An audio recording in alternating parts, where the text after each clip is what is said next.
L'autre jour, j'ai DM plein d'artistes tatoueurs afin qu'ils me présentent leur pépite du tatouage. Alors, une pépite, c'est quoi? C'est plus ou moins un artiste qui n'est pas assez connu, qui débute. Mais là, dans ce cas-là, j'ai aussi des artistes très connus, mais qui sont pas forcément francophones. Du coup, à tout moment, tu les as jamais vus. Le but, c'est juste de partager et de kiffer un max, donc bienveillance, sachant qu'il y aura des artistes de tout niveau, des expérimentés et vraiment des débutants. On est juste là pour profiter et faire le plein de nouveaux noms d'artistes à suivre. Tu auras bien sûr en description chaque compte Instagram, que ce soit la personne qui me l'a recommandé ou la pépite. On a 17 artistes à découvrir et à chaque fois, j'ai sélectionné 3 pièces que moi j'affectionne et je t'expliquerai un petit peu pourquoi.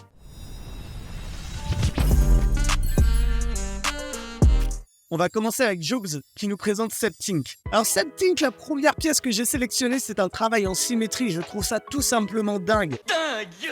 Des jolis brushes en abstrait très bien remplis avec une fausse symétrie que je trouve trop cool en termes de composition. On va avoir une finesse dans les traits puis passer d'un coup à un brush un peu plus épais. C'est le genre de pièce esthétique qui me plaît énormément. Et après, j'ai sélectionné 2 pièces qu'on peut qualifier de néo-trad. Le rouge, par exemple, pour le serpent, est incroyablement saturé et ça, c'est super cool. Et le design du chien qui est un flash, je le kiffe. Genre vraiment, il y a une identité visuelle, quelque chose qu'on retrouve pas spécialement ailleurs. Donc vraiment, très bonne découverte. Ensuite, on a Nados qui nous recommande Mathias Jean Tattoo pour son travail au handpok particulièrement. Et je crois que là, je peux comprendre. Des pièces placées sur des endroits très techniques réalisés au handpok et j'imagine pas le temps de la session pour réaliser ça. Ah, c'est trop long! J'ai aussi sélectionné cette petite flamme sur le chest que j'aime particulièrement. On passe du noir au rouge avec une très bonne fluidité. Et pareil pour les épaulettes, un travail en symétrie absolument dingue. Et c'est vraiment cool de voir des gens tenter des pièces comme ça au handpok.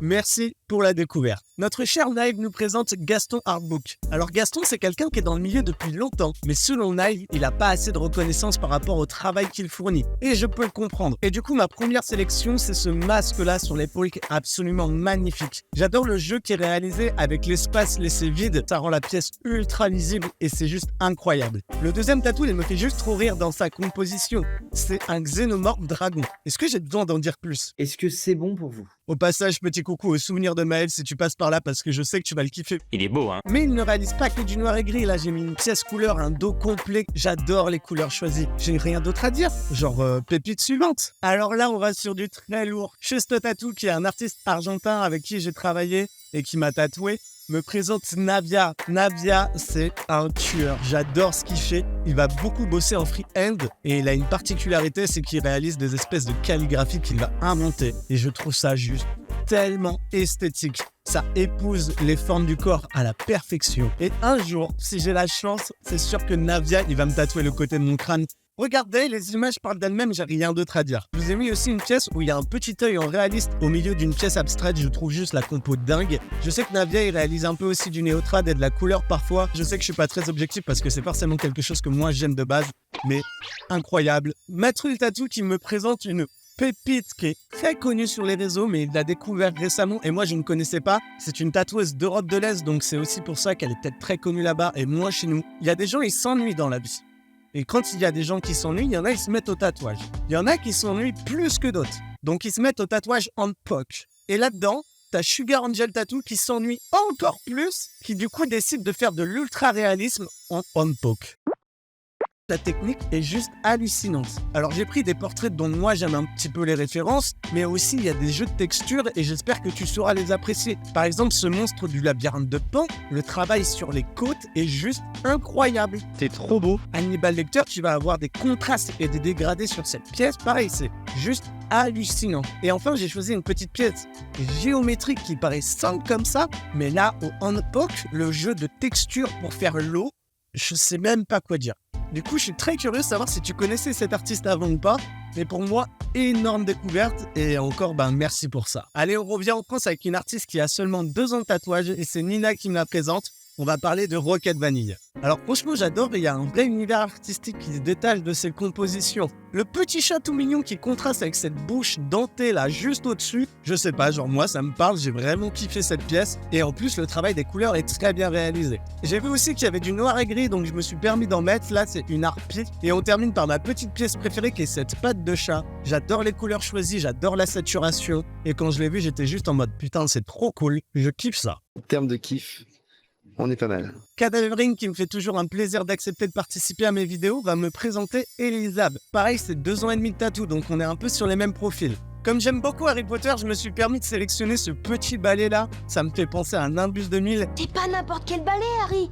C'est un Nimbus 2000. Avec cet effet un petit peu aquarelle watercolor en arrière-plan. Et après, j'ai pris 2 compositions florales. Cette première petite fleur avec ce orange pastel qui est vraiment très bien géré.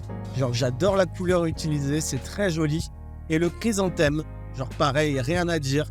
Très bien posé, bonne harmonie avec le corps et très bien réalisé. Alors là, Jonchouar Tattoo, il m'a fait plaisir parce qu'il m'a donné 3 artistes. Donc j'en ai sélectionné un, mais on va donner les mentions honorables aussi. Je vais commencer par les mentions honorables que vous allez voir apparaître à l'écran. Son apprenti qui est Azuria et son frère d'armes de toujours, Gigi. Mais j'ai décidé personnellement de me concentrer sur son autre apprenti, Exhausted. Tout simplement parce que l'univers va plus me parler, c'est du blackwork avec une identité graphique et techniquement c'est plutôt bien réalisé. J'ai commencé par une pièce un peu plus généraliste histoire de vous montrer sa technique. C'est des petites feuilles réalisées sur une zone vraiment pas facile et c'est très propre. Là on arrive sur une de mes pièces préférées sur Instagram, c'est ce requin en décomposition. J'adore le dessin, je suis trop fan. Le design est incroyable. Et pareil, cette petite chauve-souris, le design est vraiment particulier, j'aime beaucoup. C'est des compositions qu'on n'a pas spécialement l'habitude de voir. Ça, c'est un gros point positif. Donc je suis très content de mettre ces artistes en avant.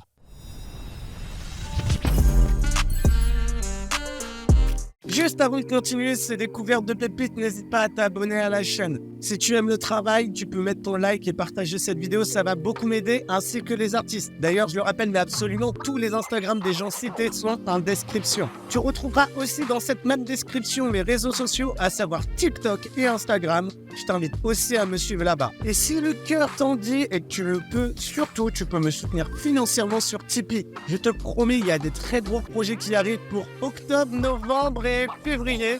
Vous êtes pas prêts? Moi non plus, je crois. Allez, le petit instant promo est terminé, on va pouvoir continuer.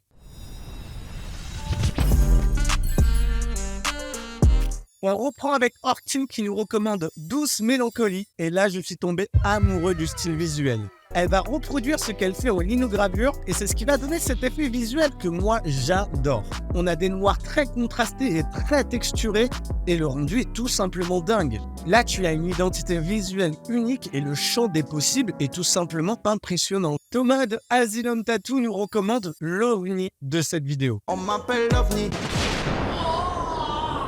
Donc pareil, c'est un artiste d'Europe de l'Est qui s'appelle Catharsis. Catharsis, il va réaliser des pièces qu'on voit beaucoup en Europe de l'Est que je viens de t'afficher à l'écran. Ces espèces d'éclairs là qui sont tout simplement sublimes et qui habillent un corps d'une manière incroyable. Mais il est aussi connu pour tatouer des fausses cicatrices et des faux bleus. Le rendu visuel est saisissant. Je sais pas exactement la démarche artistique qu'il peut y avoir derrière. Je suis personnellement très fan, même si c'est pas quelque chose que j'irais me faire tatouer. François le tatoueur qui va nous présenter Diego, aussi connu sous le nom de Petit Dieg. Il y a un Instagram qui est plus dédié à ses projets artistiques à lui et l'autre pour les commandes tatou. Du coup, j'ai sélectionné une première pièce pour te montrer la technique qu'il arrive à réaliser avec ses magnifiques carpes sur les côtes. Très bien réalisé techniquement et pareil, les couleurs utilisées, j'adore. Mais son second compte Instagram est beaucoup plus surprenant. Avec cette petite tortue géométrique ignorante, j'adore, c'est vraiment le genre de pièce qui me fait kiffer. Et pareil, une nouvelle chauve-souris, mais là, j'avais jamais vu ce genre de design. Je sais même pas dans quelle catégorie ranger ça, c'est super cool. Et on enchaîne avec Gismelou qui va nous présenter son collègue Anto DLT Tattoo.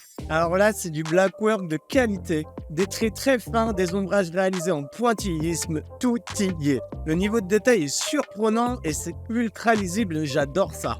Pareil pour ce bras complet, j'ai rien à dire. En plus, le placement est trop bien réalisé. J'adore quand le tatouage il va être en symbiose avec le corps et que ça va vraiment suivre les courbes. Regardez-moi juste la texture utilisée.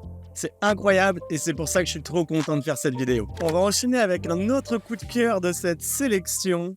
Le kit tattoo qui va nous présenter Juanitox. J'adore le style. Là, on est sur du cartoon street art. Ça me fait un petit peu penser au Cara Design de Gorillaz. J'espère que c'est un compliment et pas une insulte. Il y a une espèce de rendu comme si c'était du marqueur dans le dessin et je suis trop fan. Et j'adore découvrir des artistes de cette envergure. Et puis là, la petite référence à Mars Attack, genre, c'est bon, tout est réuni pour moi. Tim Burton, le tatouage et le street art. On prend le tout. Le copain Lucas Soumi qui nous présente Cigale Noire. Elle fait du black work et là, pareil, c'est du black work de qualité. Je vous ai sélectionné des pièces qui changent un petit peu des designs black work qu'on peut retrouver. Donc là, on a un lynx qui est très très bien réalisé.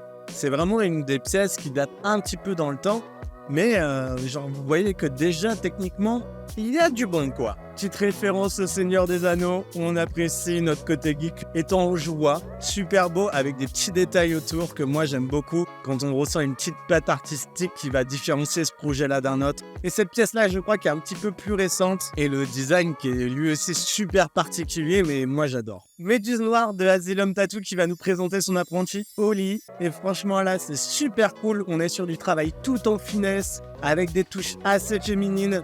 Cette petite composition ornementale, elle est juste sublime, elle rend super bien à l'œil, c'est très joli, très féminin et j'adore. Mon coup de cœur, je pense que c'est ces deux pièces avec la sirène et la méduse. On ressent déjà une identité visuelle qui se détache, on voit que c'est vraiment la même personne qui les a tatouées et ça c'est un gros plus. Et quand je parlais de finesse, ben là, tout y est. L'œil avec les rayons autour et la composition est très harmonieuse dans son ensemble. 10 millions de points pour Nintendo!